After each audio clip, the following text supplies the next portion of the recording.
नमस्ते सुमहामाये श्रीपीठे सूरपूजिते शंखचक्रगदाहस्ते महालक्ष्मी नमस्तुते। मित्रों, आज की दुनिया में धन की प्रधानता बहुत ही बढ़ गई है और दरिद्र से बड़ा दुख कोई और है ही नहीं। इसीलिए हमारा सनातन ग्रंथों में गरीब को दूर करने और संपन्नता प्राप्त करने के लिए स्वयं माँ लक्ष्मी जी का प्रसन्न करने की कई विधियां बताई गई हैं हमारा शास्त्रों में, जिसमें से एक है कनकधारा स्तोत्र। इसकी रचना भगवान शिव के अवतार आदि गुरु शंकराचार्य ने स्वयं किया है, स्वयं उन्होंने रचना की है, लेकिन अपनी स्वार्थ पूर्ति के लिए नहीं बल्कि जगत की कल्याण के लिए यह रचना की गई थी। यह भी भारतीय संत परंपरा का एक अद्भुत कथा है, जिसमें एक सन्यासी जो कि भिक्षा मांग कर अपना जीवन चलाता है, उसने एक दरिद्र दंपति के दुखों को दूर करने के लिए ऐसा अद्भुत स्तोत्र रचना कर डाली जो मां लक्ष्मी जी को प्रसन्न करने वाला है। यह कथा इस प्रकार की है मित्रों। एक बार एक परम पूज्य आदि गुरु शंकराचार्य भिक्षा मांगने के लिए एक दरिद्र व्यक्ति के घर पहुंचते हैं, लेकिन उनके पास दान के लिए कुछ नहीं होता है। लेकिन धर्मपरायण गृहिणी अपने सामने खड़े तेजस्वी सन्यासी को देखकर अत्यंत दुखी हो गई, क्योंकि यह हमारा परंपरा है, संत जब द्वार खड़ी है तो उसको अवश्य कुछ ना कुछ दान की जाती है। यह हमारा परंपरा है, यह हमारा संस्कार है। और उन्होंने घर के सामने आंगन में गई वो महिला और आंगन में लगे हुए आंवला के पेड़ से कुछ आंवला तोड़कर भगवान आदि गुरु शंकराचार्य की झोली में डाल दिए और उनकी क्षमा मांगते हुए उन्होंने चरणों में गिर गई और कहा, हे सन्यासी, हम लोग अति दरिद्र है, हमारा पास इन आंवले के अतिरिक्त आपको देने के लिए कुछ भी नहीं है। उस स्त्री की व्यथा सुनकर भक्त वत्सल आदि गुरु शंकर ने विह्वल हो गए और उन्होंने वो खड़े खड़े परम ऐश्वर्यदायक मां लक्ष्मी जी को प्रसन्न करने वाला कनकधारा स्तोत्र की रचना कर डाली, जो इस प्रकार है।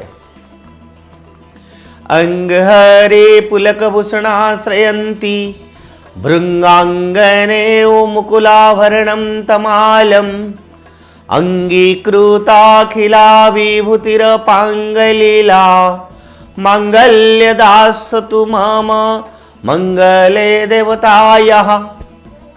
अर्थात जैसे ब्राह्मणी अधक खिले कुसुमों से अलंकृत तमाल के पेड़ के आश्रय लेती है, उसी प्रकार जो श्री हरि को रोमांच से सुशोभित श्री अंगों पर निरंतर पड़ती रहती है तथा जिसमें संपूर्ण ऐश्वर्य का निवास है, वह संपूर्ण मंगलों की अधिष्ठात्री देवी भगवती महालक्ष्मी की कटाक्ष लीला मेरे लिए मंगलदायिनी हो। मुग्धा मुहुर्विवर्धति वदने भुरारे प्रेमंत्र पाप्रहितानि गतागतानि मालादृसमधुकरीब महोत्पले व्याः सामे श्रेयदिशतु सागर संभवाया। इन पंक्तियों का अर्थ है कि जैसे भ्रमरी महान कमल दल पर आती जाती या मंडराती रहती है, उसी प्रकार जो सुर शत्रु श्री हरि के मुखारविंद की और बार बार प्रेम पूर्वक जाती और लज्जा के कारण लौट आती है, वह समुद्र कन्या लक्ष्मी की मनोहर मुग्ध दृष्टिमाला मुझे धन संपत्ति प्रदान करे। विश्वामरेन्द्र पद विभ्रमदानंदख्य मानंद हेतुराधिकम मुराविद्यसोपि ईशनि निषीदसु मयि ख्यामि क्षणार्ध मिंदिवरोर्दर सहोदर मिंदिराया। अर्थात जो संपूर्ण देवताओं के अधिपति इंद्र के पद का वैभव विलास देने में समर्थ है, मुरारी श्रीहरि को भी अधिकाधिक आनंद प्रदान करने वाली तथा जो नील कमल के भीतर भाग के समान मनोहर जान पड़ती है, वो लक्ष्मी जी के अध खुले नयन की दृष्टि क्षण भर के लिए मुझ पर भी थोड़ी सी अवश्य पड़े। अमीलिता क्षमाधिगम्य रुद्र मुकुंदा मानंद कंदमणि सेमन गणतंत्रम आकेकेरस्थित कनिकी कपय नेत्रम भृत्वे भवेन्मनः भ्रुजंग सयांगनाया। अर्थात शेष साई भगवान विष्णु की धर्म पत्नी श्री लक्ष्मी जी का वह नेत्र हमें ऐश्वर्य प्रदान करने वाला हो, जिसको पुतली तथा भी प्रेम बस हो, अध खुले किंतु साथ ही निर्निमेष नयनों से देखने वाला आनंद कंद श्री कुंद को अपने निकट पाकर कुछ तिरछी हो जाती है। ब्रह्मांतरे मधुरजित श्रित कौस्तुभे याहारावली वहरी नीलमयी विभति कामप्रदा भगवतोपि कटाक्षमाला कल्याणमावसतु मे कमलालयाया। अर्थात जो भगवान मधुसूदन के कौस्तुभमणि मंडित वक्षस्थल में इंद्र नीलमयी हारावली सी सुशोभित होती है तथा उनके मन में प्रेम का संचार करने वाली है, वह कमल कुंज वासिनी कमला की कटाक्षमाला मेरे कल्याण करे। कालांबुदली ललितोरसी कैटभारे धराधरे स्फुटरिया तंडीवनेव मातु समस्त जगतां महनीय मूर्ति भद्राणी में दिशातु भार्गवनंदनाया। अर्थात जैसे मेघों की घटा में बिजली चमकती है, उसी प्रकार जो केटभस्त्रु श्री विष्णु की काली मेघमाला के समान श्याम सुंदर वक्ष स्थल पर प्रकाशित होती है, जिन्होंने अपना आविर्भाव से भुर्ग वंश को आनंदित करते हैं तथा जो समस्त लोगों की जननी है, उन भगवती लक्ष्मी जी की पूजनीय मूर्ति मुझे कल्याण प्रदान करे, यह विनती करता है।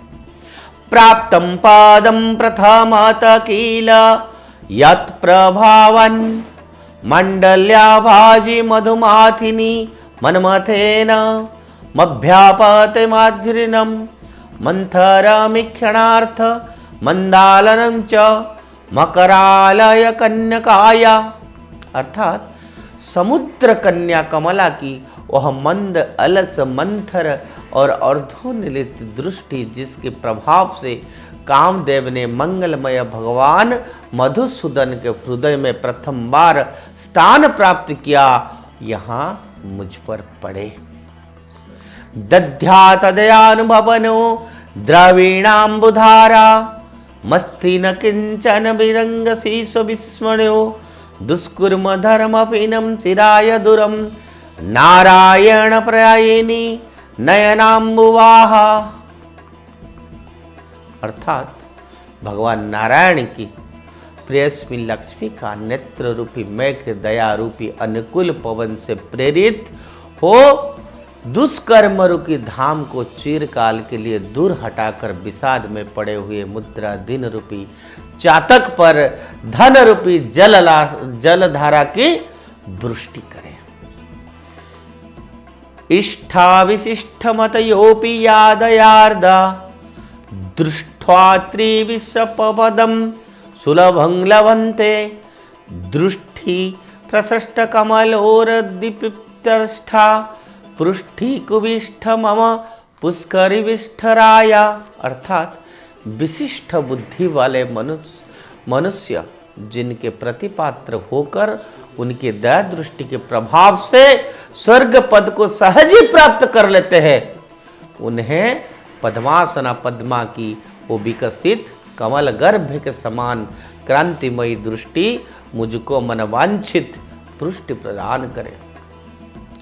गिध व्याति गरुड़ध्वज सुंदरिति साकंबरिति शशि शेखर बल्लवेति सृष्टि स्थिति प्रलय केसु संस्थिताय तस्यै नमस्त्री भुवनेक गुरोस्थरुणाय, अर्थात जो सृष्टि लीला के समय ब्रह्म शक्ति के रूप में स्थित होता है, पालल लीला करते समय वैष्णवी शक्ति के रूप में विराजमान होते हैं तथा प्रलय लीला के काल में रुद्र शक्ति के रूप में अवस्थित होते हैं, उन त्रिभुवन के एकमात्र गुरु भगवान नारायण की नित्य शोभना प्रेयसी श्री लक्ष्मी जी को नमस्कार करता हूं।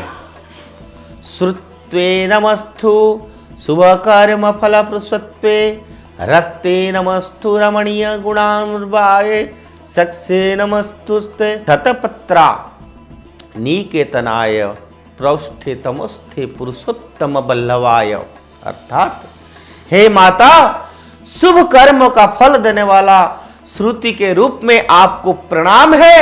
रमणीय गुणों की निधि रूप रति के रूप में आपको नमस्कार है। कमल वन में निवास करने वाले शक्ति स्वरूपा लक्ष्मी को नमस्कार है तथा पुरुषोत्तम प्रिया पृष्टि को नमस्कार है। नमस्तु नालिक निभालनाय नमस्तु ध्रुवाधि जन्म भूते नमस्तु सममृत सुंदराय नमस्तु नारायण वल्लभाय, अर्थात कमल बदना कमला को नमस्कार, क्षीर सिंधु संभुता श्री देवी को नमस्कार है, चंद्रमा और सुधा की सभी बहन को नमस्कार है, भगवान नारायण की वल्लभा को नमस्कार है। संपतकाणी सकलोद्रिय नंदनानि सम्राज्य दान विभ्रनानि सरूर रुक्की त्वददंदानि दूरिता हरण्योदतानि मावेव मातरसितम कलंतु अन्ये, अर्थात कमल सदृश नेत्र वाली माननीय माँ, आपकी चरणों को मैं इसी वंदना संपत्ति प्रदान करने वाली संपूर्ण इंद्रियों को आनंद देने वाली साम्राज्य देने में समर्थ और सारे पापों को हर लेने के लिए सर्वथा उद्यत है। मुझे आपकी चरण वंदना का शुभ अवसर सदा प्राप्त रहे, यह मैं आपके नित्य सामने प्रार्थना कर रहा हूं। यत् कटाक्ष समुपासना विद्धि सेवकस्य सकलार्थ संपदा संतनेति वचनांग मानसे तत्वा मुरारी हृदय सि भजे, अर्थात जिनके कृपा कटाक्ष के लिए कोई उपासना उपासक के लिए संपूर्ण मनोरथों और संपत्तियों का विस्तार करती है, श्री हरि की हृदयेश्वरी उन्हीं आप लक्ष्मी देवी का मन वाणी और शरीर से भजन करता हूँ। सरासित नीलये सरोज हस्ते धवल तमासुक गंधमाल्य शोभे भगवती हरिवल्लभे मनोज्ञे त्रिभुवन भूतिकरी प्रसिद्ध महम, अर्थात भगवती हरिप्रिय तुम कमल वन में निवास करने वाली हो और तुम्हारा हाथों में लीला कमल सुशोभित है। तुम अत्यंत उज्जवल वस्त्र गंध और माला आदि से शोभा पा रही है। तुम्हारे झंकी बड़ी मनोरम है। त्रिभुवन का ऐश्वर्य प्रदान करने वाली देवी मुझ पर प्रसन्न हो जाओ। दिग्धस्थेवी कनक कुंभ मृधा सृष्ट सुरवाहिनी विमल चारु जलतुतांगिम पातनर्मामि जगतां जननी नमेसे लोकाधिनाथ गृहिणी ममृताधिपुत्रीम, अर्थात दिग्गज जरा सुवर्ण कलशे के मुख से गिरने गए आकाश गंगा के निर्मल एवं मनोहर जल के जिनके श्री अंगों का अभिषेक किया जाता है, संपूर्ण लोगों की अधीश्वर भगवान विष्णु की गृहिणी और क्षीर सागर की पुत्री उन जगत जननी लक्ष्मी को मन में मैं प्रातः काल में प्रणाम कर रहा हूं। कमले कमलाख्य वल्लभ तुम करुणापूर तरंग तेर बांगवे अवल कोय नाम किंचात्वानाम प्रथमम पात्र मकुट निमद दयाया। अर्थात कमल नयन केशव की कमनीय कमिनी कमले, मैं अकिंजन दिनहीन, मैं मनुष्य अग्रगण्य हूं, अतः तुम्हारी कृपा का स्वाभाविक पात्र भी हूं। तुम उमड़ती हुई करुणा की बाढ़ की तरल तरंगों के समान कटाक्ष द्वारा मेरी ओर देखो, कृपा करो। स्तुवन्ति ये स्तुतिभीर भूमिरन्वयम् त्रयमयी त्रिभुवन मातरम रमाम गुणाधिका गुरतर भाग्य भविनी भवंती तो भूवि बुध भावदासाया। अर्थात जो लोग इन स्तुतियों द्वारा प्रतिदिन वेद धरती स्वरूपा त्रिभुवन जननी भगवती लक्ष्मी की स्तुति करते हैं, वह इस भूतल पर महान गुणगान अत्यंत सौभाग्यशाली होते हैं तथा विद्वान पुरुष भी उनकी मनोभाव को जानने के लिए उत्सुक भी रहते हैं। आदि शंकराचार्य ने जैसे ही इसी परम पवित्र कनकधारा स्तोत्र की 18 श्लोकों का पाठ खत्म किया, वहां उस दरिद्र के आंगन में खड़े आंवले के पेड़ से सोने की आंवले बरसने लगे हैं। संस्कृत में सोने की कनक भी, सोने को कनक भी कहते हैं। इस पाठ के कारण धारा प्रभाव सोना बरसता था, इसलिए इस स्तोत्र का नाम कनक धारा स्तोत्र पड़ा। प्रतिदिन आप शुक्रवार को इसी कनक धारा स्तोत्र का पाठ करने से मनोइच्छित धन संपत्ति की प्राप्ति होती है। प्राचीन भारतीय शास्त्रों में वर्णित इसी दुर्लभ स्तोत्र को मैंने उदय इंडिया के दर्शकों को लाभ उठाने के लिए प्रस्तुत किया, और इस स्तोत्र को पाठ करना मेरे लिए कुछ सहज बात नहीं था और कहीं मेरे से गलती भी भूल चुकी भी हुई है। लेकिन मैंने सोचा ये जो कनकधारा स्तोत्र है, जो इस दुनिया में अनेक मनुष्यों को शांति प्रदान कर सकता है, उनका मनोकामना पूर्ण कर सकता है, क्यों ना हमारा जो ऑडियंस है उस कनकधारा स्तोत्र की लाभ ना उठाए।